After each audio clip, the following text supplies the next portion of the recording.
So after discussing stoichiometric defect, now we are having non-stoichiometric defect, and it is also further divided into two parts. One is metal excess defect, second one is metal deficiency defect.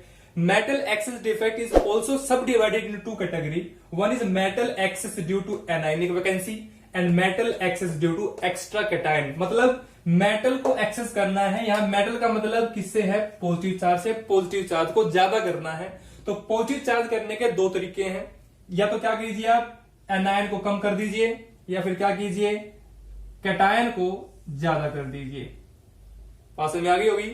तो या तो आप cation ज्यादा ले आइए, मतलब cation ज्यादा add कर दीजिए, या फिर वहां से किसको हटा दीजिए, एनायन को हटा दीजिए। ये दो तरीके हैं जिससे आप वहां कैटायन का या मेटल का चार्ज जो है या मेटल को आप एक्सेस में कर सकते हैं।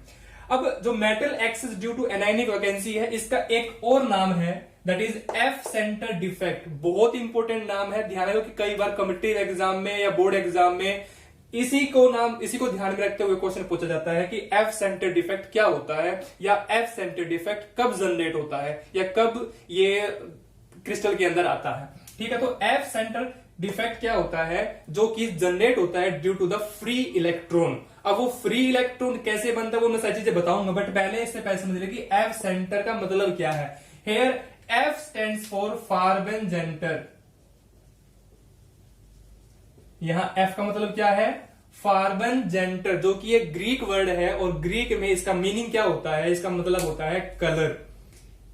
क्या मतलब होता है, कलर सेंटर बोल दीजिए, कलर प्रोड्यूसिंग बोल दीजिए, मतलब जो कलर को प्रोड्यूस करेगा या जहां पे कलर बनता है, दैट इज फार्बेनजेंटर या फार्बेनजेंटर सेंटर। ठीक है, तो एफ सेंटर का मतलब फार्बेनजेंटर से है, जो कि ग्रीक वर्ड से लिया गया है। ठीक है, अब ये जनरेट कैसे होगा, इसके लिए मैंने फिगर बनाया। इस फिगर को समझना बहुत जरूरी है। जो इस टाइप का डिफेक्ट है, ये मेनली आपके अल्कली हलाइड बनाते हैं। कौन बनाते हैं, अल्कली हलाइड। अब ये अल्कली हलाइड क्या होते हैं, एग्जांपल मैं लिख के चलूं तो NaCl हो गया, LiCl हो गया, या फिर KCl हो। मतलब जो फर्स्ट ग्रुप के मेटल्स हैं वो अगर हेलोजन के साथ जोड़ दिए जाए तो वो इस कैटेगरी के जो डिफेक्ट है वो ज्यादा शो करते हैं।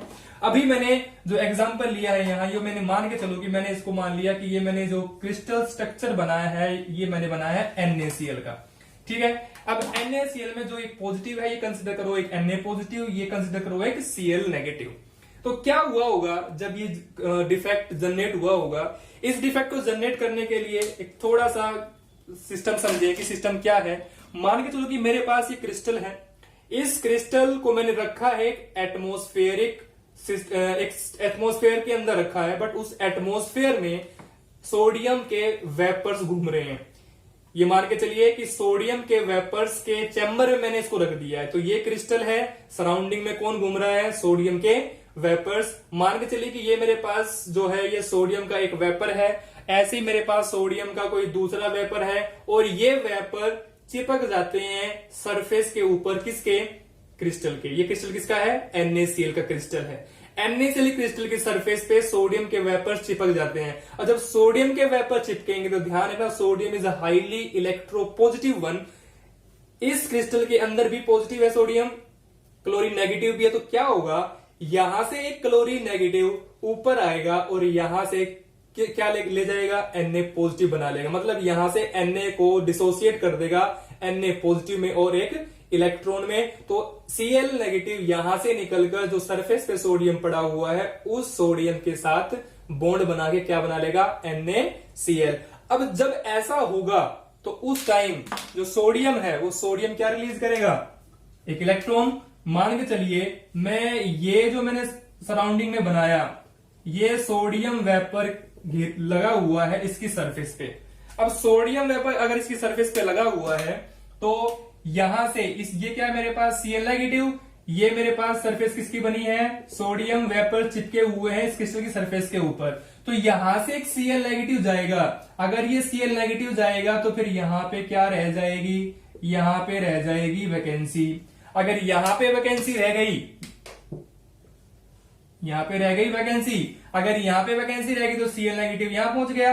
अब Cl नेगेटिव अगर यहां पहुंचा है तो साथ में कौन है, साथ में है सोडियम, क्योंकि सोडियम वेपर चिपका हुआ है सरफेस के ऊपर।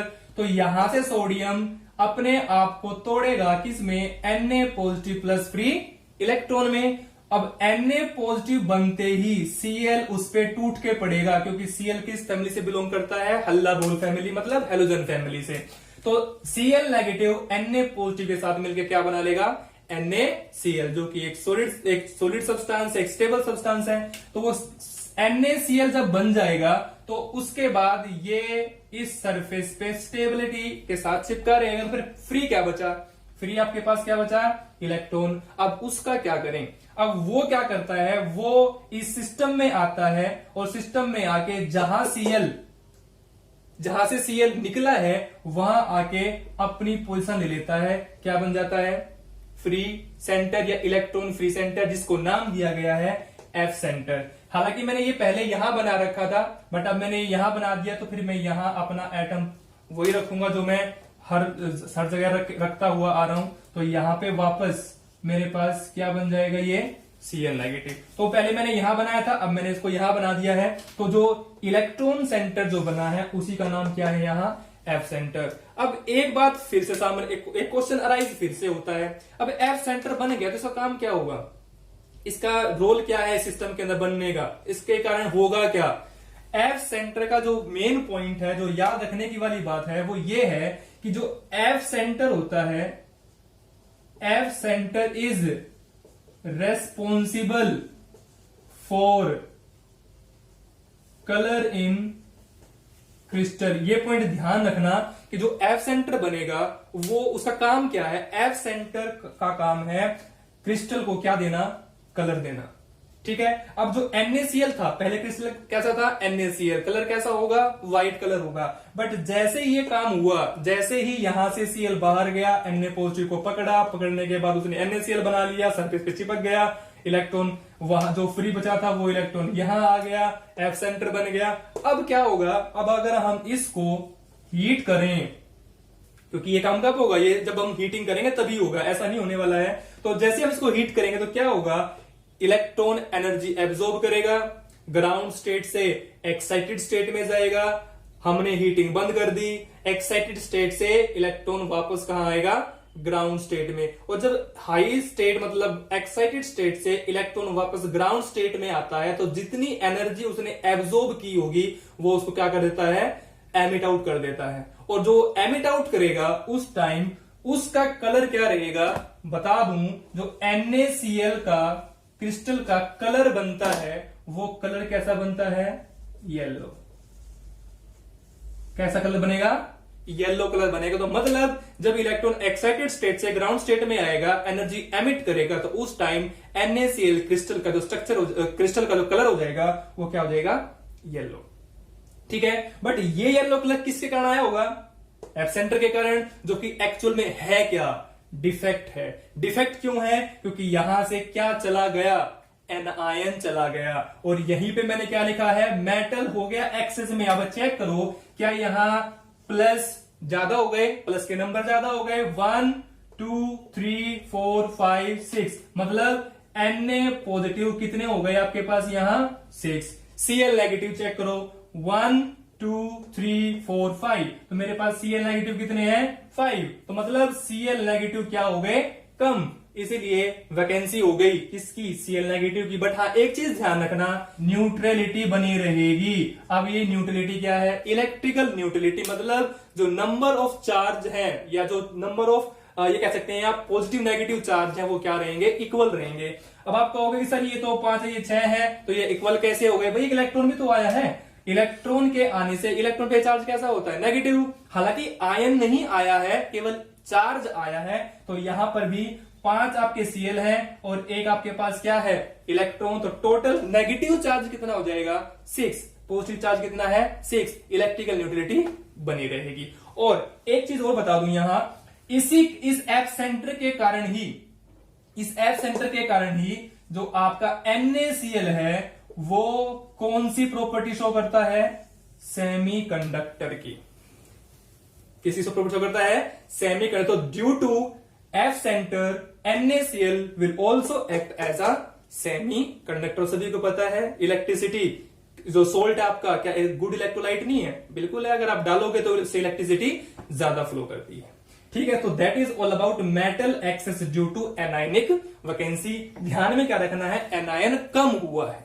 ठीक है, एनायन कम हुआ है तो एनायन की वैकेंसी हुई है। ठीक है, आते हैं दूसरे पार्ट पे। दूसरा पार्ट क्या है, metal excess due to extra cation. अब मेटल ज्यादा हो गया, किसके कारण, एक एक्स्ट्रा कैटायन आ गया बाहर से। उसको समझने के लिए देखिए ध्यान से, मैंने एक रिएक्शन लिखी है यहां। एक रिएक्शन जो मैंने लिखी है वो किसकी है, ZNO की। ये आपकी एनसीईआरटी बुक में मिलेगी और मैंने यहां पे ऊपर लिखा भी है, मोस्ट इंपोर्टेंट, क्योंकि यहां से क्वेश्चन कई बार बोर्ड एग्जाम में आया है कि व्हाट विल हैपन या why the colour of zinc oxide will change when we heat it. Colour change क्यों होता है जिंक ऑक्साइड का जब हम इसको हीट करते हैं, क्वेश्चन ये बन सकता है। दूसरा क्वेश्चन क्या बन सकता है कि why the colour of zinc oxide change from white to yellow, उसका कलर व्हाइट से येलो चेंज क्यों हो जाता है। ठीक है, या ये भी क्वेश्चन बन सकता है कि what colour will form zinc oxide, what colour will form on heating. Zinc oxide गर्म करने के बाद कौन सा कलर बनाता है। तो मतलब किसी भी तरीके से क्वेश्चन पूछ सकता है। आंसर सबका एक ही है कि क्या होगा, वहां मेटल एक्सेस डिफेक्ट हो जाएगा, मतलब एक्स्ट्रा कैटायन उसके अंदर आ जाएगा। कैसे आ जाएगा वो चेक करते हैं। मैंने यहां लिखा है कि एक्स्ट्रा कैटायन आ जाएगा, बट वो आएगा कैसे, जिंक ऑक्साइड इनिशियली कलर कैसा था, व्हाइट। जैसे ही आप उसको क्या करोगे, हीट करोगे, हीट करने के बाद जो जिंक ऑक्साइड है वो डिसोसिएट होगा, zinc 2 positive plus half O2 gas, ये गैस बन के बाहर निकल जाएगी और ये क्या बचे आपके 2 इलेक्ट्रॉन। मतलब ये तो निकल गई बाहर, कौन, ऑक्सीजन गैस बाहर चली गई, तो फिर बाकी बचा क्या है आपके पास, 2 चीजें बची हैं, जिंक 2 पॉजिटिव एंड 2 इलेक्ट्रॉन, या ये कह दूं कि पॉजिटिव चार्ज बचा है और एक इलेक्ट्रॉन बचा है आपके पास। अब ये दोनों चीजें ही एंटर करती हैं किसके अंदर, क्रिस्टल सिस्टम के अंदर। जब भी आप क्रिस्टल सिस्टम को, या आप ये कह लीजिए कि जब भी आप ZNO को गर्म करना स्टार्ट करोगे, इनिशियली इसका कलर कैसा होता है, व्हाइट, पर जैसे आप इसको गर्म करना स्टार्ट करोगे इसका कलर कैसा हो जाएगा, येलो। तो वो जो येलो कलर आता है that is due to the removal of oxygen. किसके कारण, लॉस ऑफ ऑक्सीजन। अब लॉस ऑफ ऑक्सीजन कब हुआ होगा, जब ये जिंक और ऑक्सीजन आपस में टूटे होंगे, या जिंक 2 पॉजिटिव बना होगा, 2 इलेक्ट्रॉन निकले होंगे। और ये कब हुआ है, ये हुआ है तब जब हमने उसको हीट किया है। तो लिंक करना सारी चीजें, जिंक ऑक्साइड व्हाइट है, येलो हो गया क्या करने से, हीट करने से। और व्हाइट से येलो कलर क्यों बना होगा, क्योंकि जिंक ऑक्साइड का क्या चला गया होगा, ऑक्सीजन उसको छोड़ के चला गया होगा, टाटा बाय बाय, हम ना मिलेंगे दोबारा। ठीक है, इस तरीके से क्रिस्टल स्ट्रक्चर बना है। और ये क्रिस्टल स्ट्रक्चर जो जिंक ऑक्साइड का है, अब इसमें हुआ क्या है, जो जिंक ऑक्साइड ये बना है और जो इलेक्ट्रॉन ये बचा है, ये क्या करते हैं कि ऑक्सीजन तो चला गया है हमें छोड़ के, तो हम क्यों ना क्रिस्टल के अंदर ही समावेश कर ले, मतलब क्रिस्टल के अंदर ही रहें। अब रहेंगे कहां, जगह तो नहीं है। अब जगह नहीं है तो फिर कहां रहना पसंद करेंगे, कहां रह सकते हैं, वो रह सकते हैं इंटरस्टिशियल साइट के अंदर। चेक करो, जगह नहीं है तो जगह नहीं है तो फिर आपके पास जो जगह बचती है वो कहां बचती है, इंटरस्टिशियल साइट। तो ये आ गया आपका जिंक यहां और ये आपका आ गया इलेक्ट्रॉन यहां। अब इंटरस्टिशियल में आते ही डिफेक्ट तो जनरेट होगा, कौन सा होगा, इंटरस्टिशियल डिफेक्ट हमने पढ़ रखा है पहले। बट ये डिफेक्ट जनरेट कब होगा, जब हम जिंक ऑक्साइड को क्या करेंगे, हीट करेंगे। ठीक है, तो heating of zinc oxide will create which defect, metal excess defect due to extra cation. और जब ये सिस्टम बनेगा तो इस टाइम जो जिंक ऑक्साइड का फॉर्मूला यहां बनेगा वो बनेगा Zn1 + XO। अब कहोगे कि सर ये फॉर्मूला कैसे बना, भाई मैंने कहा ZnO तो पहले से था फॉर्मूला, ये रहा ZnO फॉर्मूला पहले से था, हीट कर दिया, ऑक्सीजन चली गई, जिंक एक्स्ट्रा रह गया, इलेक्ट्रॉन एक्स्ट्रा रह गए, जिंक इलेक्ट्रॉन इंटरस्टिशियल साइट में आ गए। तो क्या स्ट्रक्चर के अंदर कोई वेरिएशन आया, नहीं। जो कोई वैकेंसी बनी, नहीं। कहने का मतलब क्या है, क्या एक पॉजिटिव चार्ज एक्स्ट्रा आ गया, बिल्कुल आ गया, मतलब एक जिंक एक्स्ट्रा आ गया। एक जिंक एक्स्ट्रा आ गया तो एक तो पहले से था, जैसे मैं अगर इसको यहाँ एग्जैक्ट दोनों को अलग अलग बताऊं, जिंक 1 ऑक्सीजन 1 किसमें, ZnO में। पर जैसे ही इसका कलर चेंज हुआ तो जिंक कितने हो गए, जिंक हो गए 1 + X, मतलब X जिंक जुड़ गए किसके अंदर, जिंक के अंदर ऑक्सीजन उतने ही है, कितने 1। तो ये फॉर्मूला बन गया। अब ये फॉर्मूला बना है, स्टेटमेंट पे जाओ, मेटल एक्सेस मतलब पॉजिटिव चार्ज ज्यादा। क्या यहाँ जिंक ज्यादा नहीं हो गए, और जिंक पे चार्ज कैसा होता है, पॉजिटिव, तो मतलब पॉजिटिव चार्ज ज्यादा हो गया, एक्सेस हो गया। ठीक है, किसके कारण एक्सेस हो गया, एक्स्ट्रा कैटायन के कारण। ये एक्स जो है ये किस एनायन में जुड़ा है, कैटायन में जुड़ा है, ये जुड़ा है कैटायन में, तो एक्स्ट्रा क्या हो गया, कैटायन। अगर मैं इसका भी फॉर्मूला बनाऊं यहां तो बना सकता हूं, इसका फॉर्मूला भी आप बना सकते हो। इसके फॉर्मूला क्या करोगे, पहले फॉर्मूला क्या था, Na1Cl1, गया कौन था, Cl गया था। Na आपका 1 ही रहेगा, बट Cl आपका क्या 1 - x नहीं हो जाएगा, बिल्कुल हो जाएगा 1 - x। क्यों हो जाएगा, क्योंकि Cl पहले फॉर्मूले में 1 था, फिर एक चला गया। अगर एक Cl चला गया है तो क्या एक में से माइनस नहीं हो जाएगा, अगर माइनस हो जाएगा तो Cl कितना रह गया, Cl रह गया 1 - x। यहां भी चेक करो, यहां पे Na 1 है और Cl 1 - x है, मतलब एक से भी कम है, तो ज्यादा कौन हो गया, ज्यादा हो गया Na, और Na का मतलब पॉजिटिव ज्यादा हो गया। अब पॉजिटिव ज्यादा क्यों हुआ, क्योंकि एनायन चला गया, एनायन की वैकेंसी हो गई, यही हमने यहां डिस्कस किया था। बात समझ आ गई होगी।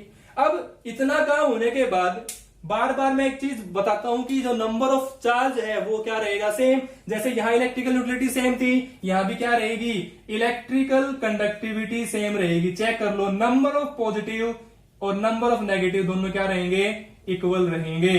चेक करो, पॉजिटिव कितने हैं, 1 2 3 4 5 6, और एक ये 7 पॉजिटिव। नेगेटिव कितने हैं, 1 2 3 4 5 6, और एक इलेक्ट्रॉन 7 नेगेटिव चार्ज है। तो इलेक्ट्रिकल कंडक्टिविटी क्या रहेगी, बनी रहेगी। बात समझ आ गई। एक चीज और भी है जो मैं बता दूं यहां, वो क्या है, वो ये है कि जब भी आपने पढ़ा है कि whenever we are having unpaired electron, जब भी हमारे पास क्या होते हैं, अनपेयर्ड इलेक्ट्रॉन, तो उस केस में जो मैग्नेटिक प्रॉपर्टी होती है सिस्टम की, वो क्या शो करता है, वो शो करता है पैरामैग्नेटिक। बट अगर पेयर्ड इलेक्ट्रॉन हो तो, अगर पेयर्ड इलेक्ट्रॉन हो तो वो क्या शो करेगा, डायामैग्नेटिक प्रॉपर्टी। ठीक है, अनपेयर्ड इलेक्ट्रॉन है तो पैरामैग्नेटिक, पेयर्ड हो जाएंगे तो डायामैग्नेटिक। लिख लेंगे, नोट कर लेंगे, बहुत जरूरी चीजें हैं। ठीक है, तो ये बात हो गई किसकी, metal excess due to extra cation.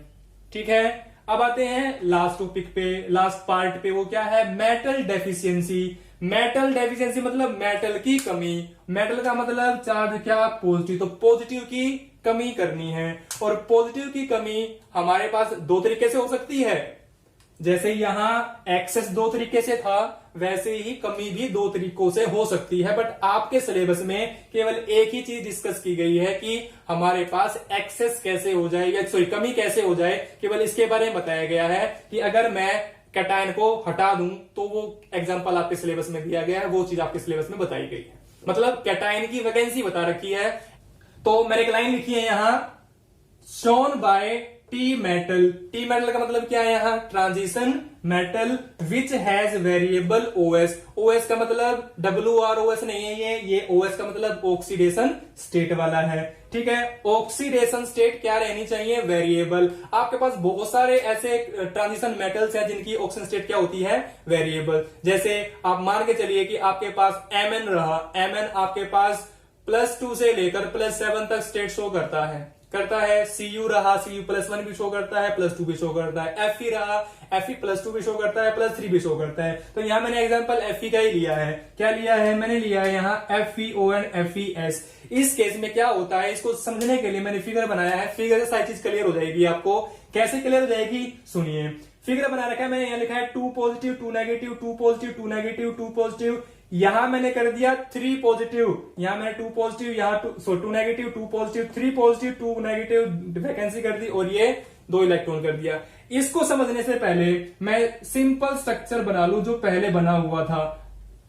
मतलब कहीं पे मैंने 3 नहीं लगाया, जहां जहां मैंने 3 लगाया था या वैकेंसी छोड़ा, मैं सब जगह सिस्टम वही रखता हूं। ये 2 पॉजिटिव आ जाएगा, ये 2 पॉजिटिव आ जाएगा। मान के चलिए अभी मेरा क्रिस्टल जो है ये Fe2 पॉजिटिव और O2 नेगेटिव वाला है। मतलब जो 2 पॉजिटिव है वो Fe2 पॉजिटिव है, और जो 2 नेगेटिव है वो क्या है, O नेगेटिव। क्या हुआ होगा अगर मैं इसको हीट करूंगा या इसको मैं टेम्परेचर प्रोवाइड करूंगा, तो क्या होगा, इसके अंदर क्या हुआ होगा कि Fe जो 2 पॉजिटिव है, आपको पता है एक क्रिस्टल सिस्टम के अंदर, या जैसे मैंने FeO बनाया है, Fe की 2 स्टेट मैंने बताई है कि एक Fe2 पॉजिटिव होता है, एक Fe3 पॉजिटिव होता है। जब मैंने FeO बनाया होगा, हमेशा याद रखना, जब भी कोई कंपाउंड आप बनाते हो तो उसमें कुछ ना कुछ इंप्योरिटी हमेशा रहती है। आप ज्वेलरी लेके आते हो, कहने को 22 कैरेट गोल्ड होता है, 24 कैरेट गोल्ड होता है, बट क्या 24 कैरेट गोल्ड की ज्वेलरी बन सकती है? नहीं बन सकती। उसके अंदर कुछ ना कुछ इंप्योरिटी होनी चाहिए, ठीक है। अगर मैं 22 कैरेट गोल्ड लेके आता हूं तो उसके अंदर 2 कैरेट की क्या होगी, इंप्योरिटी। 20 कैरेट लेके आता हूं तो 4 कैरेट की क्या होगी, इंप्योरिटी। अगर मैं 18 कैरेट लेके आता हूं तो उसके अंदर 6 कैरेट की क्या होगी, इंप्योरिटी। तो इंप्योरिटी, बट वो इंप्योरिटी कैसी होती है, जो बिल्कुल उसके जैसी ही दिखाई देती है। अब यहां पर भी क्या हुआ, यहां पर Fe2 पॉजिटिव और O2 नेगेटिव जुड़े हुए हैं, बट आपको पता है जहां भी Fe2 पॉजिटिव होगा, क्या वहां Fe3 पॉजिटिव नहीं होगा। ट्रेसिस में होगा, ज्यादा होगा, ट्रेसिस में होगा। ध्यान रखना, अगर मेरे पास 100 ग्राम Fe है तो उसके अंदर अगर मैं मान के चलूं, ये मैं एक्सेप्शन लेके चल रहा हूं, मतलब ये मैं मान के चल रहा हूं कि ये नहीं कि एक्चुअल में ऐसा होता है। मान लो कि वहां Fe2 पॉजिटिव कितना है, 98 ग्राम है, तो 2 ग्राम किसके होने के चांसेस हैं, Fe3 पॉजिटिव के होने के चांसेस हैं। तो यही चीज यहां है क्रिस्टल के अंदर। मान लो ट्रेसिस में क्या पड़े हैं, Fe3 पॉजिटिव पड़े हैं। अभी स्ट्रक्चर किसने बनाया है, अभी क्रिस्टल किसने बनाया है, Fe2 पॉजिटिव ने बनाया है। हीट कर दिया गया तो जो Fe2 पॉजिटिव है वो अपनी जगह से क्या हो गए, dislocate, due to kinetic energy. नाचे होंगे तो इधर उधर गए होंगे, जब इधर उधर गए होंगे तो उनकी जगह किसने ले ली होगी, Fe3 पॉजिटिव ने। क्या हुआ होगा, यहां से Fe2 पॉजिटिव गया, एक यहां से Fe2 पॉजिटिव गया, क्या आ गई, क्या वैकेंसी बन गई, बिल्कुल बन गई। 2 क्या चले गए, Fe2 पॉजिटिव चले गए, ठीक है। अब Fe2 पॉजिटिव अगर 2 निकलेंगे, ध्यान सुनना, Fe2 पॉजिटिव 2 निकलेंगे और इनकी जगह एक क्या आ जाए, एक आ जाए Fe3 पॉजिटिव। क्या आ जाए, Fe3 पॉजिटिव। मैं थोड़ा बड़ा कर देता हूं इसको, यहां पे आ गया Fe3 पॉजिटिव।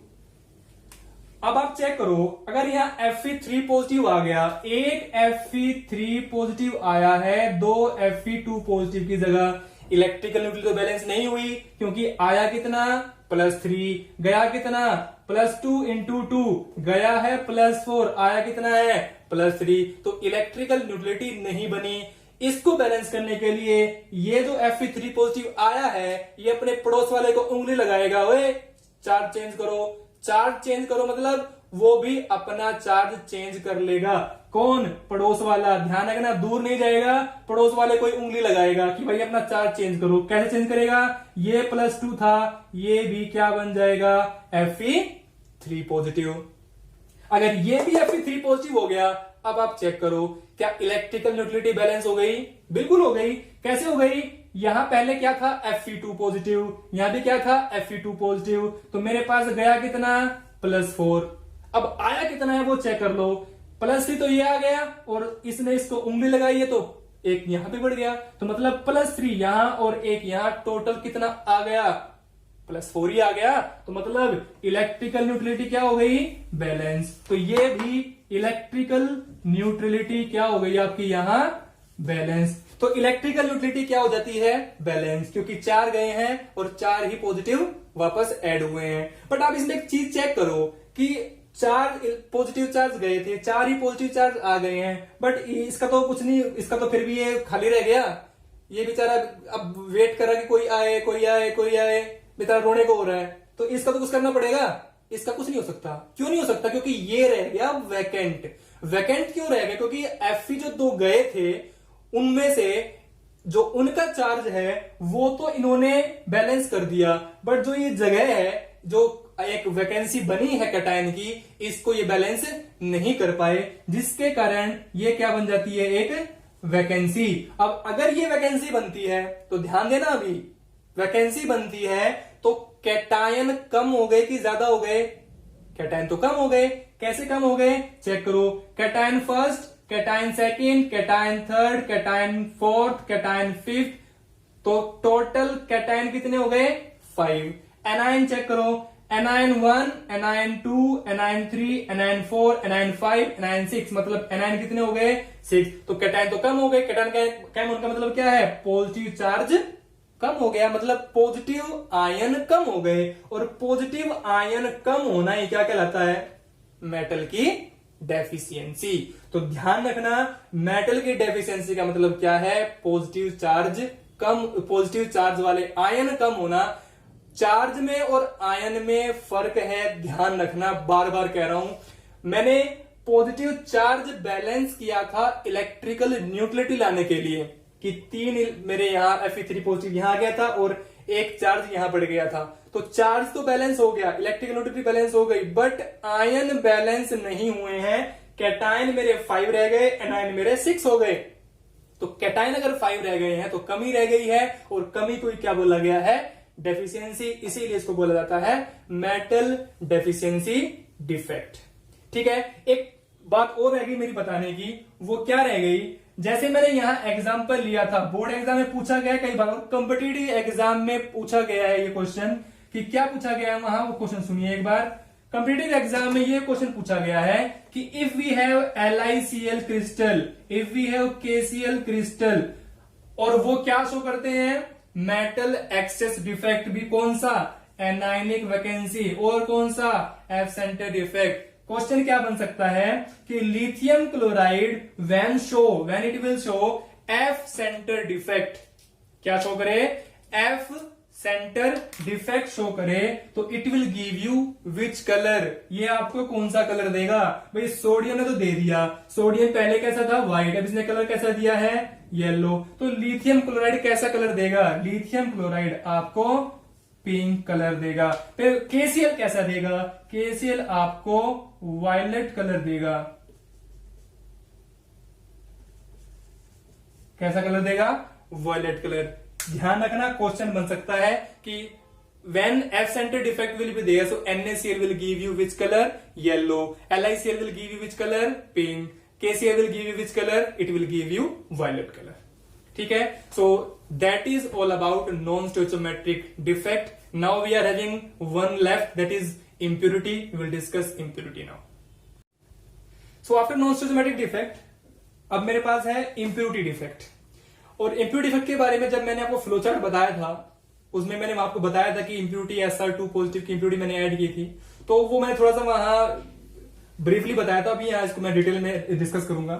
तो impurity defect का मतलब क्या है कि defect arise due to impurity, मतलब अगर मैं इंप्यूरिटी ऐड करता हूं तो इंप्यूरिटी ऐड करने के कारण जो डिफेक्ट आता है वो क्या कहलाता है, इंप्यूरिटी डिफेक्ट। कैसे आया होगा, एग्जांपल लेता हूं मैं NaCl का, और इंप्यूरिटी ऐड कर रहा हूं SrCl2। आपकी बुक में 2 एग्जांपल दे रखे होंगे, एक एग्जांपल दे रखा है NaCl प्लस SrCl2, और दूसरा एग्जांपल दे रखा है CdCl2 प्लस AgCl। ठीक है, बिल्कुल सेम ही कंसेप्ट चलेगा, मतलब यहां क्रिस्टल स्ट्रक्चर किसका होगा, AgCl का, इंप्यूरिटी कौन होगी, CdCl2। यहां क्रिस्टल स्ट्रक्चर किसका होगा, NaCl का, इंप्यूरिटी किसकी होगी, SrCl2 की होगी। ठीक है, अभी मैं क्रिस्टल स्ट्रक्चर बनाऊंगा NaCl का, और फिर उसके अंदर बताऊंगा कि कैसे किस अरेंजमेंट बनता है। ठीक है, मैंने यहां क्रिस्टल स्ट्रक्चर बनाया NaCl का,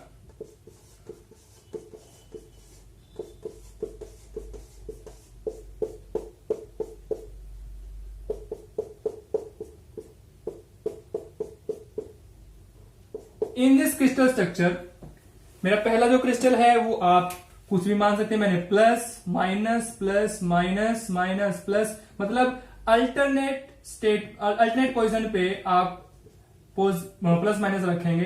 तो मैंने इसको बना दिया इस तरीके से। तो मेरा प्लस क्या है, plus denote Na positive and minus denote Cl negative.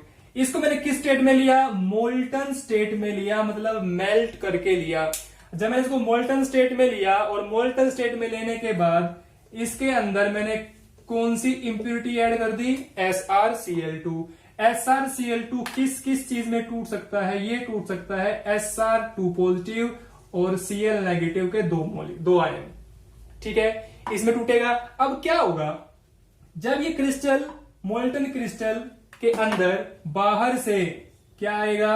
Sr2 positive आएगा। ध्यान रखना चार्ज कितना है उसके ऊपर? 2 पॉजिटिव। तो यहां से कितने सोडियम को भागना पड़ेगा? एक सोडियम भागेगा कि 2 सोडियम भागेंगे? 2 सोडियम भागेंगे, क्योंकि चार्ज बैलेंस करना है, इलेक्ट्रिकल न्यूट्रलिटी बैलेंस करनी है। क्या होगा, यहां से एक पॉजिटिव ये चला जाए, एक पॉजिटिव ये चला जाए। अब देखना, अगर पॉजिटिव चले गए हैं तो यहां क्या बन जाएगी? यहां बन जाएगी वैकेंसी। ध्यान रखना, चार्ज नहीं गए हैं, पूरा का पूरा सोडियम आयन गया है, तो यहां भी वैकेंसी बन गई, यहां भी वैकेंसी बन गई।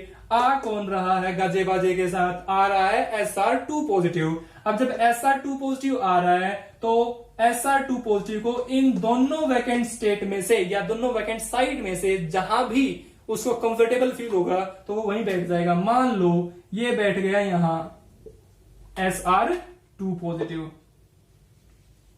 तो यहां पे आपका आ गया Sr2 पॉजिटिव, ये आ गया Sr2 पॉजिटिव। अब अगर Sr2 पॉजिटिव यहां आ जाता है तो चेक कीजिए क्या इलेक्ट्रिकल न्यूट्रलिटी बैलेंस हो गई? प्लस कितने हो गए? 1 and 2, 3, 4, 5 and 6। तो आपके पास प्लस चार्ज कितना हो गया? 6। नेगेटिव काउंट करो, 1, 2, 3, 4, 5 and 6। तो 6 नेगेटिव भी कितना हो गया? 6। मतलब इलेक्ट्रिकल न्यूट्रलिटी क्या हो गई? बैलेंस। बैलेंस मीन्स मेंटेन हो गई, इलेक्ट्रिकल न्यूट्रलिटी मेंटेन हो गई, ठीक है। तो इलेक्ट्रिकल न्यूट्रलिटी मेंटेन हो गई। अब इलेक्ट्रिकल न्यूट्रलिटी मेंटेन तो हो गई, बट सिस्टम तो बिगड़ गया। सिस्टम कैसे बिगड़ गया? ये क्या रह गई? क्या ये वैकेंसी नहीं रह गई? और ये वैकेंसी के, इस वैकेंसी के रहने के पीछे कारण कौन है? कारण है कीटाणु, कीटाणु नहीं, Sr2 पॉजिटिव। अब Sr2 पॉजिटिव इसके पीछे कारण है, तो Sr2 पॉजिटिव है क्या? क्या माना है हमने इसको? Sr2 पॉजिटिव को इंप्यूरिटी। क्या माना है? इंप्यूरिटी। तो इंप्यूरिटी के कारण ये वैकेंसी रह गई, इसीलिए इस डिफेक्ट का नाम क्या था? इंप्यूरिटी डिफेक्ट, ठीक है। अब यहां पे एक चीज और याद रखनी है सभी को, अगर इलेक्ट्रिकल न्यूट्रलिटी तो बैलेंस हो गई, अगर मैं कहूं इसकी इलेक्ट्रिकल कंडक्टिविटी, इलेक्ट्रिकल कंडक्टिविटी, हाँ जी, इलेक्ट्रिकल कंडक्टिविटी विल इंक्रीज और डिक्रीज। हमेशा याद रखना, जब जब इंप्योरिटी का आगमन होगा, जब जब इंप्योरिटी का आगमन होगा, इलेक्ट्रिकल कंडक्टिविटी हमेशा क्या करेगी? इंक्रीज, ठीक है।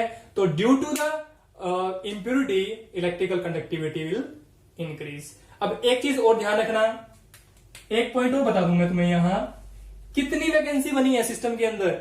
वैकेंसी कितनी बनी है? 1। और Sr2 पॉजिटिव भी कितने आए हैं? 1। मतलब वैकेंसी अराइज, जो वैकेंसी अराइज होगी it is equal to the Sr2 positive. मतलब जो इंप्योरिटी आई है वैकेंसी हमेशा उसके बराबर होगी। तो जितने उसके अंदर इंप्योरिटी आएगी उतनी उसके अंदर क्या बनेगी?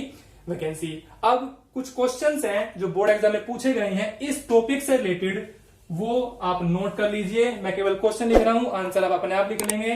सबसे पहले जो क्वेश्चन बनता है वो बनता है डिफरेंस बिटवीन, और ये क्वेश्चन बोर्ड एग्जाम में पूछे गए हैं, मैं ये वो क्वेश्चन लिख रहा हूं, difference between Schottky and Frenkel. ये क्वेश्चन बनता है। दूसरा क्वेश्चन क्या बनता है? मैंने आपको थोड़ी देर पहले बताया था कि एक ऐसा एग्जाम्पल बताइए या एक ऐसा क्रिस्टल स्ट्रक्चर बताइए, एक ऐसा कंपाउंड बताइए जो दोनों तरह का डिफेक्ट शो करता है, शॉर्टकी भी और फ्रेंकल भी, ठीक है। Give example which show both defect. कौन कौन से? शॉर्टकी एंड फ्रेंकल, जो दोनों डिफेक्ट शो करता है उनका नाम बताना है। एक क्वेश्चन और आता है कई बार, वो बड़ा ही इंटरेस्टिंग क्वेश्चन है और वो बुक में भी दे रखा है, आपकी एनसीईआरटी बुक में भी, क्वेश्चन की फॉर्म में नहीं, लाइन में दे रखा है कहीं। वो क्या पूछता है कि व्हाट इज डिसलोकेशन डिफेक्ट। अब ये क्या बला है? ये बला नहीं है, ये एक्चुअल में डिसलोकेशन जो है ये फ्रैंकल का दूसरा नाम है। ध्यान रखना, डिसलोकेशन डिफेक्ट ये फ्रैंकल डिफेक्ट का दूसरा नाम है। या तो फ्रैंकल डिफेक्ट पूछ ले आपसे, या वो आपसे डिसलोकेशन डिफेक्ट पूछ ले, दोनों चीजें क्या है? सेम। ठीक है। इसके अलावा वो आपको वैकेंसी और इंटरस्टिशियल डिफेक्ट में भी डिफरेंस पूछ सकता है। ठीक है। तो that is all about this topic, that is imperfection और डिफेक्ट इन सॉलिड्स।